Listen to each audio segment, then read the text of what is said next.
Buenos días, compañeros. Ahí tratando de no fallarles y de que podamos platicar hoy, de tener una clase lo más agradable posible. Voy a intentar subirles este video después. Tuve algunos problemas respecto al sitio de la universidad, pero gracias a Dios ya estoy por acá con la mejor intención de que podamos platicar un poquito del tema. Quisiera recordarles, la semana pasada, antepasada, tuvimos nuestra clase número 2 de los fines del derecho. Esta clase, como ustedes podrán notar, ya está en el sitio de la universidad, y quería contarles de que no quise subirles ningún trabajo porque la idea es no cargarlos con más asignaciones, ¿verdad? Entonces vamos a trabajar hoy, vamos a trabajar de lleno para que ustedes puedan ver esta clase en cuanto les sea posible.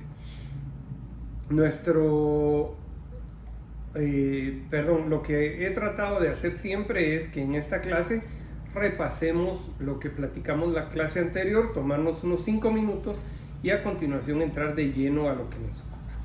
La última clase platicamos de los fines del derecho. Dentro de esos fines del derecho yo les hablaba qué es lo que se busca a través del derecho, qué es lo que se persigue, y dentro de eso definimos que los fines del derecho eran aquellos propósitos supremos que las normas jurídicas pretenden conseguir. Estos fines supremos se dice que están fuera del mismo derecho, son algo que es externo al derecho. Les hablé de la justicia, del bien común, de la seguridad jurídica como fines máximos que el derecho establece. Les dije que la justicia podía ser analizada desde diferentes perspectivas, pero para el análisis de este curso era un fin. La justicia como fin, que era, tal como lo dijo un pensador ulpiano, la constante y perpetua voluntad de dar a cada quien lo suyo. Eso lo dijo Ulpiano. El bien común, ya les contaba, era satisfacer las necesidades de cada persona, y la seguridad jurídica. De ahí también es evidente que hemos escuchado que un país ofrece o no atractivo para que de otro país vengan a invertir, ¿verdad? Y yo les decía de que en el caso de Guatemala, pues esa certeza, esa seguridad jurídica muchas veces se ha puesto en duda. Les conté también que la Constitución Política de la República consagra esos principios. Le dimos lectura a los primeros 5 artículos, recuerdo. El primero es la persona humana como tal. ¿Por qué se habla de persona humana, verdad? Llamará la atención y alguien me podría decir, Lick, pero ¿por qué hablan ustedes así si todas las personas son humanas? Y no. Entonces, los hago pensar un poquito. ¿Qué clase de personas conocemos? Si hablo de persona humana, seguramente hay otras, ¿verdad? Y los dejo ahí en suspenso para que traten de pensar un poquito qué otras clases de personas hay. Perdón.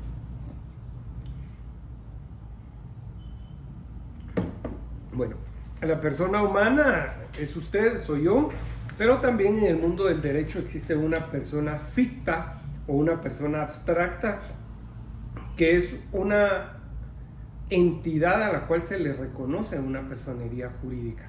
El artículo 15 del Código Civil establece que existen personas que son creadas o reconocidas por el Estado. Por ejemplo, el Estado es una persona jurídica, las municipalidades, las asociaciones, las instituciones, las fundaciones, las sociedades mercantiles. Se me ocurre hablarles, por ejemplo, de los partidos políticos, de los comités mutualistas, de los sindicatos, en fin, toda organización creada o reconocida por la ley necesita tener una investidura para entrar al mundo de lo normativo, que se llama personería jurídica, y entonces estas personas se denominan personas fictas, abstractas o jurídicas, y estas entidades o personas jurídicas necesitan, o para decirlo bien, son un grupo formado de varias personas humanas, de varias personas individuales, que necesitan que una persona de estas los represente. De ahí de donde surge la figura del representante legal. Bueno, el artículo 1 habla de la protección a la persona, el artículo 2 de los deberes del Estado, los cuales creo platicamos hace 2 semanas bastante.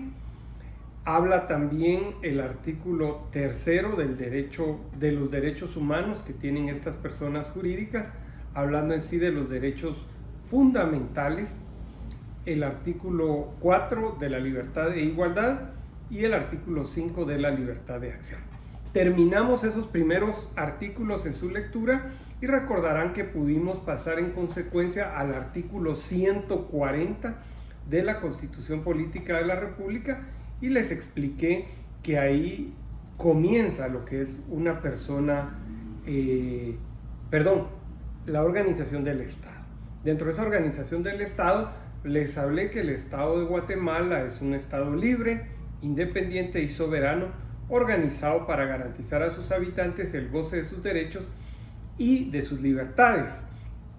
Les dije también que su sistema de gobierno es republicano, democrático y representativo, y traté en lo posible de explicarles qué entender por eso. Hablé de la soberanía también en el territorio de Guatemala, platiqué un poquito de lo que es o lo que debemos entender por territorio. Recordarán que hablé de soberanía, hablé del idioma oficial, platicamos, pusimos un ejemplo bastante actual del tema y de otras atribuciones del Congreso, las cuales pues les pedí que por tiempo ustedes fueran tan amables de leer. Creo que ahí nos quedamos en esa clase 2 y hoy vamos a retomar un tema interesante que es la formación y sanción de ley. Para quienes me están siguiendo en las diapositivas, quisiera rogarles que me acompañen a la diapositiva número 12. En esta diapositiva número 12 nos encontramos con lo que deberíamos de platicar hoy, ¿verdad? Un tema importante que es el proceso de creación de ley en Guatemala. Voy a volver mentalmente y quiero que me acompañen a ese primer cuadro que vimos al momento de iniciar nuestras clases, donde yo les contaba que existen en Guatemala 3 poderes o 3 organismos. Por un lado les dije vamos a enfocarnos en el organismo ejecutivo, que es un organismo jerárquico. Vamos a dejar por un lado el organismo legislativo y el organismo judicial, pero hoy vamos a platicar un poquito de ese organismo legislativo. Ese organismo legislativo, ojo con las palabras, ¿verdad? Dice legislativo, significa legislar, es aquel organismo que tiene la obligación, la atribución y la facultad de emitir, de crear leyes, de agotar ese proceso de creación para que las necesidades del pueblo sean vistas como tal. De ahí que se supone, y yo se los expresaba la semana antepasada, de que nosotros pensamos o se tiene el pensamiento de que en ese alto organismo legislativo, está lo más granado y lo mejor de nuestra sociedad, que es a quienes nosotros le otorgamos el poder de que legislen y que legislen en beneficio de la población durante los siguientes 4 años. Ellos nos devuelven ese poder a través del voto y nosotros elegimos para otros 4 años a otros personajes granados de la sociedad. Sin embargo, eso no es cierto, eso no pasa así. Verán ustedes que nuestro Congreso o nuestros congresos han estado en su mayoría llenos de gente de dudosa reputación o de confirmada reputación, gente que llega al Estado a hacerse ricos, gente que aprovecha todas las oportunidades, incluyendo las calamidades en las que estamos viviendo, para enriquecerse abrupta y exageradamente, ¿verdad? Alguien me decía de que los diputados de las legislaciones anteriores más o menos salían con unos 10 millones de quetzales cada 4 años, producto de los malos y turbios negocios. cada uno. Sin embargo, a través de o por razón de esta pandemia y el manejo oscuro que se ha hecho, estaríamos hablando de que estarían saliendo con casi 50 millones de provecho producto de la corrupción en este último ejercicio. Déjenme verificar que todo esté bien. Ahora sí estoy bien, perdónenme. ¿Por qué vamos a hablar del Congreso, verdad? Vamos a hablar del Congreso porque es el único órgano facultado para crear leyes. Ojo con eso, ¿verdad? Recordarán que hablamos de la pirámide de Kelsen y les dije que dentro de la pirámide de Kelsen estaban la Constitución Política de la República y las leyes constitucionales. Estas son creadas por la Asamblea Nacional Constituyente, que es un congreso que se forma temporalmente solo para eso, para crear una constitución. Circunstancialmente tienen la oportunidad o la necesidad de crear leyes constitucionales, desaparece y le entregan esa función a un Congreso de la República. Nuestro Congreso de la República, después de esta era democrática, toma posesión el 14 de enero de 1986 y es de ese entonces para acá que hemos tenido las legislaturas que nos han legislado, valga el juego de palabras, y que han emitido leyes. Verán ustedes, si se meten al sitio del Congreso de la República en internet, encontrarán que hay congresos, por ejemplo en la época de Arzú, que hacían, no sé, cientos de leyes al año, buenas leyes. Por ejemplo, el Código de Salud es una excelente ley de mucho futuro, con mucha visión a futuro. La ley relativa a la energía eléctrica también es una ley de las más avanzadas en Latinoamérica, y hay congresos que lamentablemente no han emitido leyes, que nos han costado carísimos y que las pocas, una o dos leyes que han emitido han sido objeto de inconstitucionalidades y han quedado sin vigencia por la mala, pésima redacción o por el contenido que de cierta manera se opone o contraviene lo que establece la norma superior, que en el caso de Guatemala es nuestra Constitución Política de la República. Bueno, aterricemos entonces ya con ese marco. Quiero contarles de que es ahí en el Congreso donde se trabaja una iniciativa de ley, se convierte en ley, sale del Congreso y ya tiene una serie de pasos para que entre en vigencia y para que nosotros podamos disfrutar de una buena ley. Esta semana se habló mucho de una iniciativa de ley, no sé si quienes ven noticias, relativa a reformar la ley de la Policía Nacional Civil. Entonces, comencemos con ese ejemplo, ¿verdad? Hay un grupo de personas que tiene interés en crear una ley o se da la necesidad de crear una ley. Digamos, algunos de ustedes que tengan una buena idea de una ley, pero ¿cómo hacemos para que esa norma o esa idea pueda convertirse legalmente en una ley y pueda tener los efectos necesarios y los resultados deseados? Entonces, con base en esa pregunta, vámonos al artículo 174, les decía la diapositiva número 13, y habla de la formación y sanción de ley. Artículo 174. Para la formación de las leyes tienen iniciativa, y aquí comenzamos, los diputados al Congreso, el organismo ejecutivo, la Corte Suprema de Justicia, la Universidad de San Carlos y el Tribunal Supremo Electoral. En Guatemala son 5 los canales para llevar un proyecto a iniciativa de ley. Para decirlo correctamente, son 5 órganos los que tienen iniciativa de ley.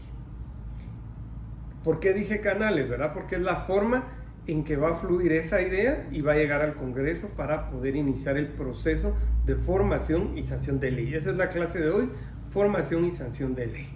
Artículo 174. Iniciativa de ley, les decía, ojo que dice diputados al Congreso de la República, no dice Congreso de la República. El Congreso de la República es el órgano, el organismo legislativo es uno de los poderes, y los diputados al Congreso es cada persona que nosotros hemos elegido popularmente o que han sido elegidas popularmente para que nos representen ante el Congreso. Número 2, el organismo ejecutivo, que es representado por el presidente constitucional de la República. Número 3, la Corte Suprema de Justicia,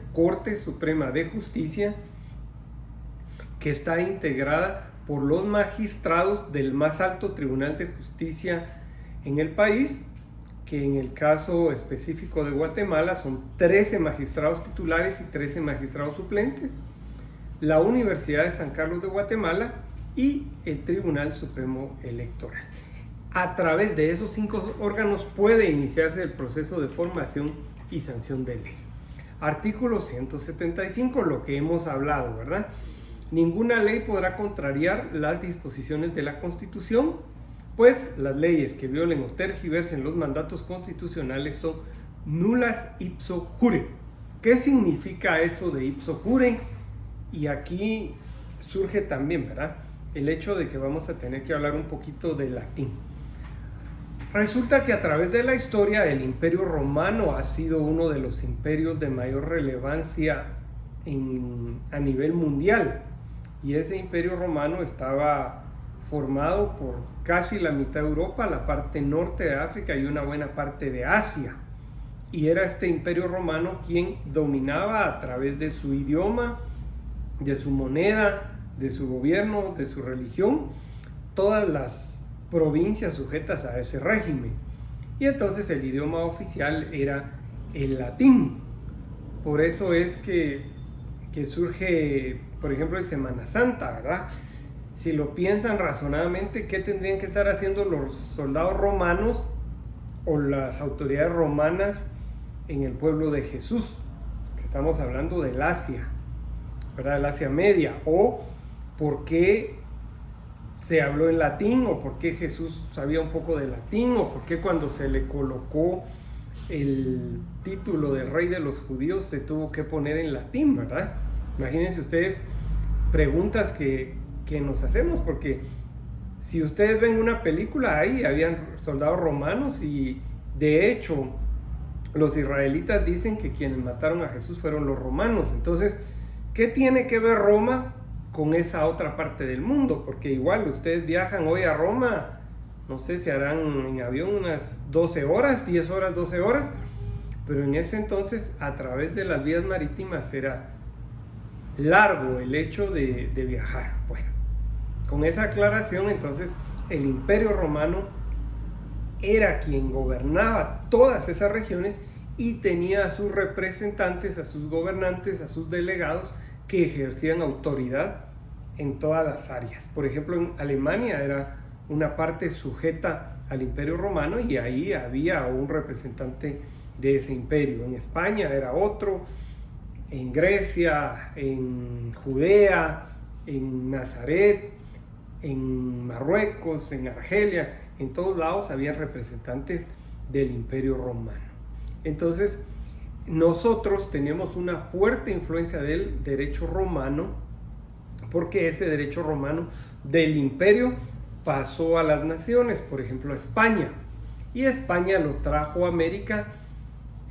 Todo lo que es México y Latinoamérica, tenemos un notariado latino, se llaman, tenemos un derecho latino, y ese derecho latino fuertemente influenciado. Imagínense que hay instituciones como por ejemplo el matrimonio, que tiene reglas del derecho romano. Hay instituciones como la propiedad, que ya se visualizaba en la forma en que la vemos hoy en ese imperio romano, la nacionalidad, la ciudadanía, en fin. Y entonces esa influencia del derecho romano hace que nosotros hablemos de derecho romano.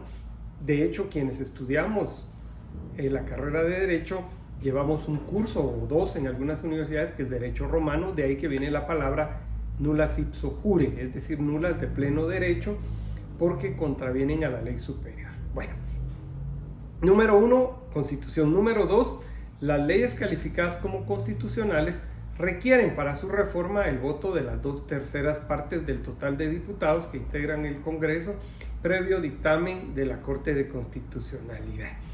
Un poquito más complicado y tal vez entrando ya a interioridades de qué hace ese Congreso, ¿verdad?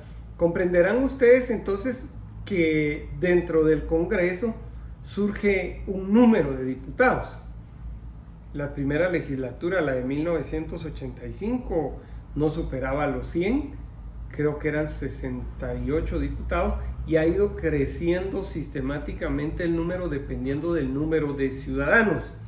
Hay una ley constitucional que es la Ley Electoral y de Partidos Políticos que establece cuántos diputados deben ir al Congreso, y en estos últimos años ha habido una fuerte exigencia de la población a que ya no hayan más diputados, de que sea menos el número, y decimos, ¿verdad? Yo creo que ustedes lo han pensado, ¿para qué queremos tanto diputado?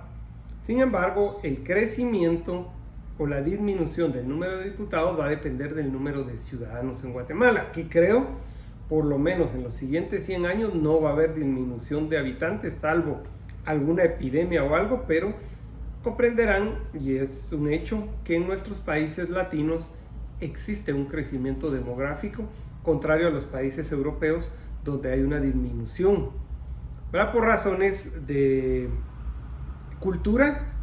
Saben ustedes que muchas naciones ya no quieren tener hijos. En el Asia, por ejemplo, hay familias que solo pueden tener un hijo, y aquí en Latinoamérica no. Aquí tenemos libertad y pues irresponsablemente las familias se meten a tener un montón de hijos, y ese crecimiento demográfico redunda también en un crecimiento en el Congreso. Pues esta Constitución, en este artículo 175, habla de que para reformarse esas leyes constitucionales que recuerdan el segundo estrato de la pirámide de Kelsen, se necesita las 2/3 partes del total de diputados, es decir, más del 66% de los diputados que integran el Congreso, pero antes de eso debe haber un dictamen favorable de la Corte de Constitucionalidad. Yo les decía que esta ley electoral es una ley constitucional. Entonces, con esta iniciativa que estamos promoviendo ustedes y yo, digamos, es un ejemplo, nosotros queremos reformar la ley constitucional del partido electoral y partidos políticos. Presentamos una solicitud, la Corte de Constitucionalidad emite un dictamen y dice si es factible, y entonces necesitamos que vote el 66% de los diputados.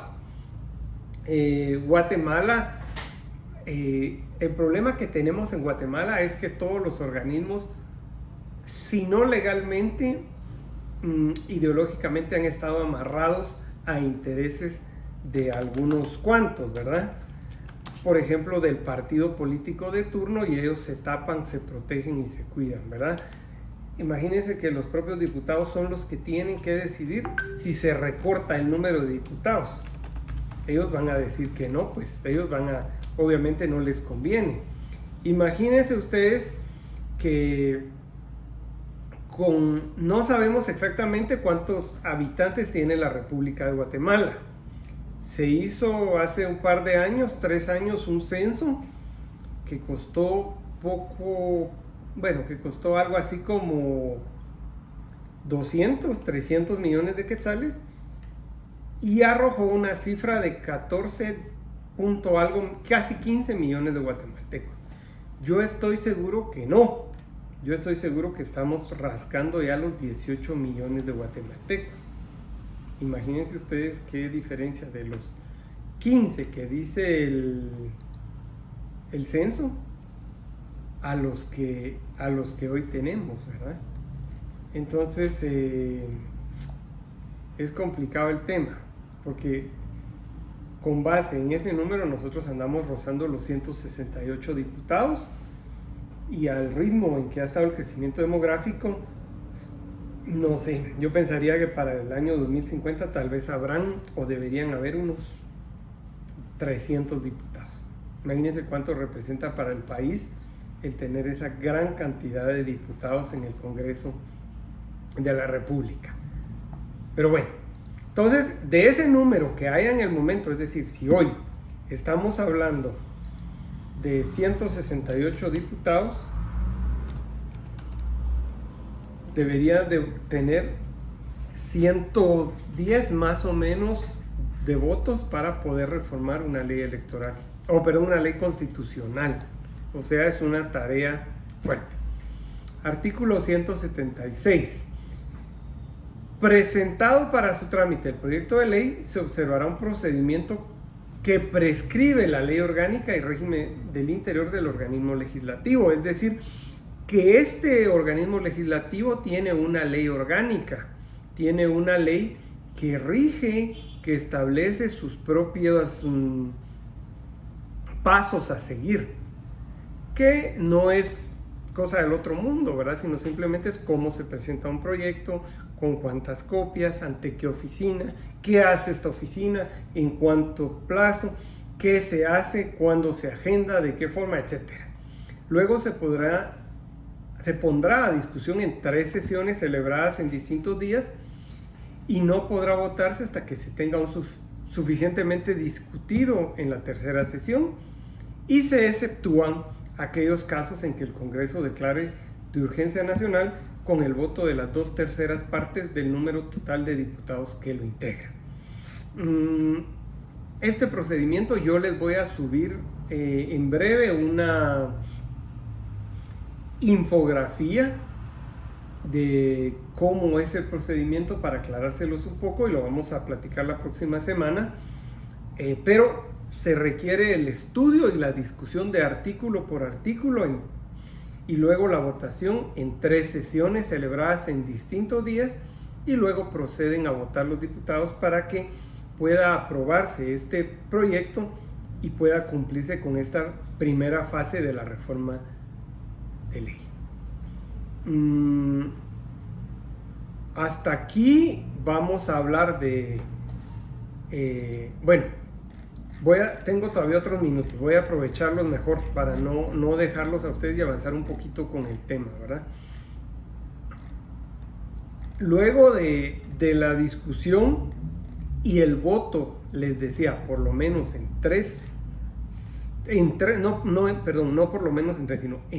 sesiones, el voto en 3 sesiones celebradas en distintos días, pasa a lo que dice el artículo 177, la aprobación, sanción y promulgación. Aprobado ese proyecto, ojo, la junta directiva en un plazo no mayor de 10 días lo enviará al Ejecutivo para su sanción, promulgación y publicación. Es decir, que este proyecto sale, vamos a ver, estamos hablando de 2 tipos de leyes, ojo con esto. Las leyes que vamos a reformar, que sean constitucionales, con su dictamen de la Corte de Constitucionalidad, y todas las demás no hay necesidad de dictamen. Estas salen del Congreso ya debidamente votadas por los diputados y va para el Ejecutivo, donde el presidente, para que él pueda sancionar, promulgar y publicar. Ahora vamos a hablar de esas 3 figuras, porque justamente el año pasado pasó eso con el gobierno de Yamatei, ¿verdad?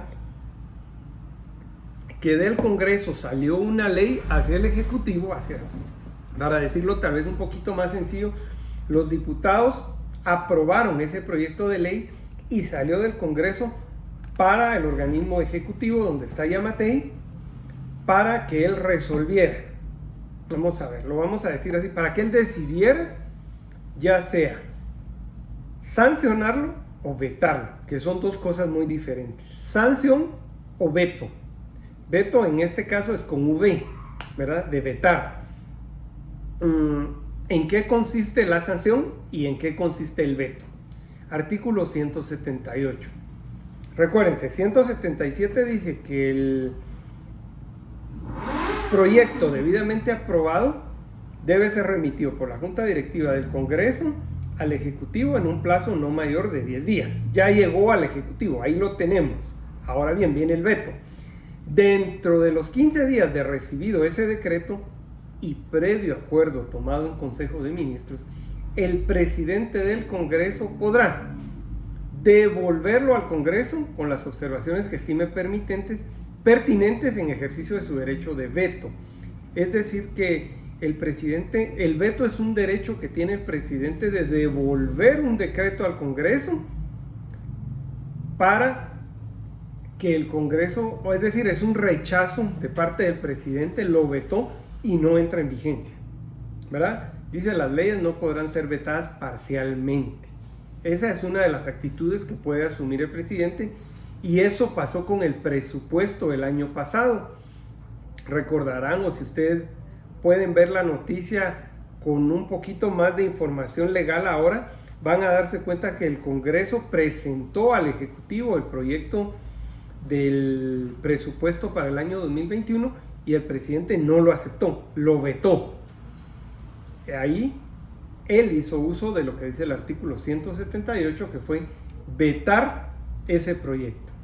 Ahora bien, si el Ejecutivo no lo devuelve dentro de esos 15 días, se tendrá por sancionado. Es decir, veto lo rechaza, sancionado lo acepta. Y el Congreso lo deberá promulgar como ley dentro de los 8 días siguientes.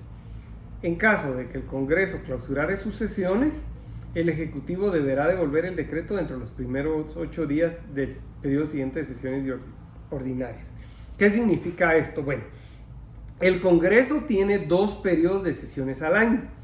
Uno que comienza el 14 de febrero y termina de enero, y termina en junio, y el otro que es de julio y termina a mediados de diciembre. Esos dos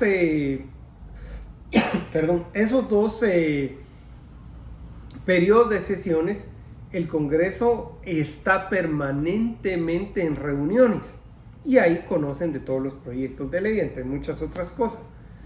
Pero si este plazo surge cuando ellos están fuera a partir de los 8 días siguientes, del 14 de enero del año siguiente o de julio del año siguiente, es cuando el Congreso lo tiene por recibido y empieza a conocer el proyecto.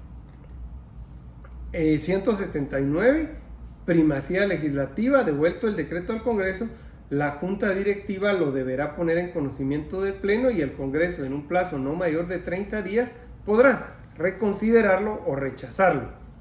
¿Verdad? Es decir, retomemos, se presenta la iniciativa, dentro de los 10 días se manda al Ejecutivo, ¿sí? Entonces el Ejecutivo lo recibe y dentro de 15 días puede asumir 3 actitudes. Número 1, vetarlo, el presidente en Consejo de Ministros. Ahorita les explico qué es Consejo de Ministros. Lo veta, es decir, lo rechaza. Número 2, no dice nada, se tiene por sancionado. Y número 3, lo sanciona. Son 3 posibilidades las que tiene el Ejecutivo. Y eso de Consejo de Ministros es la reunión de los ministros con el presidente, que forman un organismo colegiado y ellos realizan ciertas consideraciones. Si ustedes ven las decisiones que tomó el presidente por lo de la pandemia hace un año, verán que ahí estaba en Consejo de Ministros, ahí estaban todos los ministros sentados con él, y cuando un ministro no estaba, tenía necesariamente uno de los viceministros que suplirlo. Ese es el Consejo de Ministros y tiene ciertas facultades de las cuales vamos a platicar. Pues este artículo dice que si se devuelve, si fue vetado el proyecto, el Congreso puede reconsiderarlo, cambiarle algunos términos, algunas cuestiones, o simplemente rechazarlo. Pero si no acepta ese veto, con el voto de 2/3 partes del total de sus miembros, obligadamente lo deben sancionar y promulgar dentro de los 8 días siguientes de haberlo recibido. Si el Ejecutivo no lo hiciere, el Congreso ordenará su publicación en un plazo que no exceda de 3 días para que surta efectos de ley. Y el artículo 180 habla de la vigencia de la ley. Dice que la ley empieza a regir en todo el territorio nacional 8 días después de su publicación íntegra en el Diario Oficial, a menos que la misma amplíe o restrinja dicho plazo o su ámbito territorial de aplicación. Vamos a ver, la regla y sus excepciones, ¿verdad? La regla es que toda ley empieza a surgir o a tener efecto 8 días después de su publicación. Es decir, lo publicamos ayer viernes, contamos lunes, martes, miércoles, jueves, viernes de la otra semana, van 5 días, no contamos sábado y domingo, lunes, martes, el miércoles se cumple el 8º día y el jueves siguiente comienza la vigencia de la ley. Esa es la regla. Ahora bien, la excepción, pero de su publicación en el Diario Oficial. Ahorita les hablo de Consejo de Ministros y de Diario Oficial. A menos que, la excepción, la misma ley amplíe o restrinja dicho plazo. Por ejemplo, podría decir, esto es urgente, entra en vigencia mañana mismo o pasado mismo. O en el caso de, no sé, se me ocurre de ejemplo la ley esa de transporte donde le tienen que poner a los buses un regulador de velocidad dentro de 2 años. La propia ley restringe o amplía los plazos.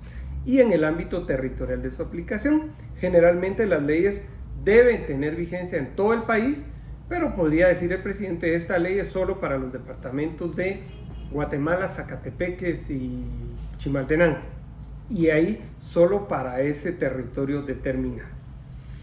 Entonces aquí yo les voy a subir ahorita una información que considero relevante, les voy a subir este video también y voy a hablarles 2 cosas. Les dije, Consejo de Ministros y Diario Oficial. El Consejo de Ministros, como les decía, es un órgano colegiado, se llama colegiado porque está formado por varias personas, también se le llama plurilateral, que tiene varias partes, que se integra para el ejercicio de cierta función y se integra por todos los ministros, por los secretarios y por el presidente de la República. El vicepresidente no es parte de ese Consejo de Estado, de ese Consejo de Ministros. Él forma parte en ausencia del presidente, porque la figura del vicepresidente asume la competencia del presidente, es decir, que el vicepresidente no tiene competencia propia, es una figura de suplencia. Digamos que el presidente sale del país un día, 15 días, un mes, ese periodo el vice tiene las funciones de presidente. Ya no nos referiríamos a él como el vicepresidente que está en funciones de presidente, no, es el presidente. Regresa al presidente y entonces él sale del escenario. Ese es el Consejo de Ministros. Y número 2, Diario Oficial. Existe en Guatemala un medio de difusión que es el Diario Oficial. En Guatemala es el Diario de Centroamérica. Es un diario en el cual se publican las leyes, se publican algunos avisos y alguna información relevante en el mundo del derecho. Existe hoy el sitio web del Diario de Centroamérica, ahí pueden consultar ustedes todas las publicaciones que se realizan, porque recordarán que en una de las clases hablamos que ante la ley no puede alegarse ignorancia, desuso o práctica en contrario, pero al hablar de ignorancia, absolutamente todos los guatemaltecos debemos o nos damos por enterados simplemente por la publicación en el Diario Oficial. Y alguien podría decirme, mire Lick, pero yo ni sabía que existía, ¿cómo me voy a enterar? Pues la ley dice que no puede alegarse ignorancia entre las 3 cosas: ignorancia, desuso o práctica en contrario. En este caso, nadie puede decir, como yo no leo el Diario Oficial, o como yo no sé leer, o como yo no sabía que existía, no estoy obligado. No se puede, porque la ley ya previó que fuera de esa forma. En breve les voy a subir este video, se los estaba preparando, y les voy a subir una infografía y alguna información que considero muy valiosa para que puedan entender este tema. Me gustaría que pudiéramos reunirnos en forma virtual en el transcurso de la semana, no sé si ustedes me dicen, y de cierta manera pues reponer parte del tiempo que no hemos aprovechado.